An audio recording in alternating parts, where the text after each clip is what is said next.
Hi everybody, my name is Jayson Megna from the Colorado Eagles. I hope everybody is staying safe and healthy throughout this quarantine period.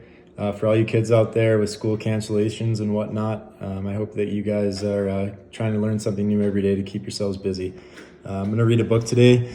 It's called The Choo Choo Choo Coo Coo Coo. So here we go. Once upon a time, there were two little girls named Riley and Lola. Riley was almost 3 and Lola was almost 1. Every night before bed, their dad read them a storybook and then told them a different story about something that wasn't in a book. Riley and Lola's favorite story that wasn't in a book was the story of the Choo Choo Choo Coo Coo Coo. Now this story is a book. The Choo Choo Choo Coo Coo Coo was the most beautiful bird in the world. It had big broad wings and long tail feathers. It was colored red and green and blue and bright yellow. It flew very high in the sky, and there weren't very many of them, so they were seldom seen by people. Riley and Lola spent the summer at the beach in a house on Barnegat Bay. They loved the big house with its spiral staircase and lofts and decks.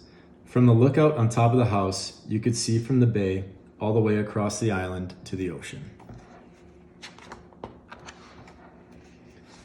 Almost every night, just before the sun went down, Riley and Lola got in their red wagon and their parents took them for a walk. Their mom and dad put a blanket and a pillow and some towels in the wagon, so it was really cozy. One special night, as they started on their walk, the sun was low in the sky. The heat of the day was fading and there was a soft, cool breeze off the bay. They rode down the street in the wagon, waving at their neighbors and talking with their parents until they came to a seawall at the end of the road. They sat down at their special place on the seawall, which overlooked a small island in the bay. As the sun dropped down towards the horizon, they sat on the beach and watched the heron fishing and the gulls flying overhead. Slowly, the sky turned from yellow to orange, then to a light red. The setting sun seemed to touch the water. Out in the bay, the boats going back and forth turned on their red and green running lights. The only sounds were the distant drone of the boats, the cries of the gulls, and the gentle lapping of the waves on the seawall. It was almost dark.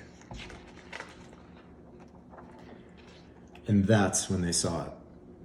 As the last rays of the sun lit the sky with fire, the Choo Choo Choo Coo Coo Coo landed on the little island right in front of them. They could not believe it.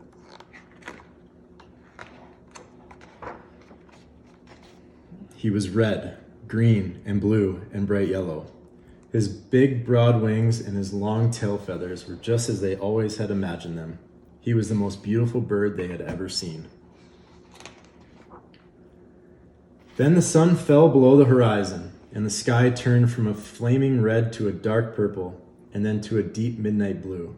They sat silently in the dark.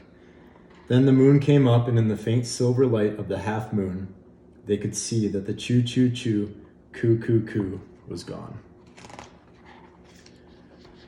They walked home quietly in the soft, humid night air, each of them thinking about the Choo Choo Choo Coo Coo Coo. They knew they might never see him again, but they would always remember the beauty of his red and green and blue and bright yellow feathers and the feeling of being together in the quiet evening and sharing something wonderful. The end.